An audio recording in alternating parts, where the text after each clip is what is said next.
Beijing has just banned the construction of any building higher than 500 metres. It doesn't want cities competing with each other with ever higher skyscrapers. It's typical of a new puritanical mood in China, a country we know too little about. Certainly when set against our obsession, I was just talking about it a moment ago, with America, but which increasingly makes the weather for all of us, economically, diplomatically and increasingly culturally. Just think TikTok. Why does banning skyscrapers tell us anything of importance? Because it's part of a process, a joyless chokehold on freedom that's been described as China's second cultural revolution. Ostensibly, banning skyscrapers is about curbing unedifying competition between rival city mayors, but it's also sending out a message that vanity projects will not be tolerated, that showing off is un-Chinese, which is why China's second cultural revolution is targeting youth and celebrity culture. Film and pop stars are now falling under suspicion for the power they wield over young minds. When it comes to sharing the limelight, the Chinese Communist Party is like a sulky teenager.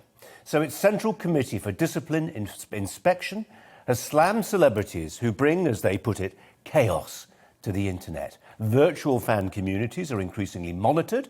Individual stars are targeted. The state can always find a way. An actress given a huge unwarranted tax bill. Male presenters taken off air for being too effeminate, whatever that means. China's leader, Xi Jinping, has previously said that culture must be there to serve the people. But what he really means is that it must be there to serve the party. A totalitarian state can only tolerate one cult of personality, and that's Xi Jinping's. These recent edicts have to be seen in the context of pronouncement this summer about Xi Jinping thought. It's an ideology based on one man's thinking being taught to tens of millions of Chinese kids from primary school to university. Part of the challenge for us in the West is to see this for what it is and debunk it, because there are aspects of China's second cultural revolution which many people, I include myself, will find attractive. For instance, the Communist Party's banned anyone under 18 from playing video games in the week and will only allow children to play them for a maximum of 3 hours at the weekend. There'll be others, again I include myself, who wouldn't miss a culture that was a little less beholden to shallow celebrities with room temperature IQs, a little less Love Island, a bit more Kenneth Clark. But although it's tempting to think we'd be better off being more earnest in a free society, that's for individuals, not the state, to decide. But here's the thing. China doesn't care what I think or what Britain thinks, for that matter. Ours is a country of the past, fading on the world stage as China sees it, collapsing under the weight of our internal contradictions. China's second cultural revolution is primarily for the Chinese themselves, therefore, especially that dwindling cohort of young people, products of the country's wicked one-child policy. Beijing is worried it doesn't have enough young people and wants to make sure those it has can be relied upon.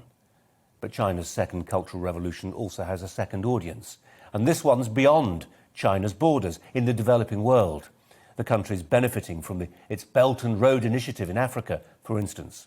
These are often socially conservative societies who see the West as morally bankrupt and hopelessly effete.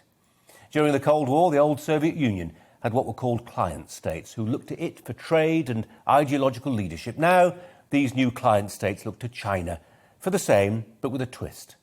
Client states in Africa and elsewhere are still interested in the money, but the other bit, the ideology, that's different. Where the Soviets peddled international socialism, the Chinese are offering their version of communism, unsmiling, controlling, uncompromising. A model for arranging society in which one man decides buildings are too tall or TV presenters are too effeminate. It's the world according to Xi Jinping. We all need to get used to it. That's the Brazier angle.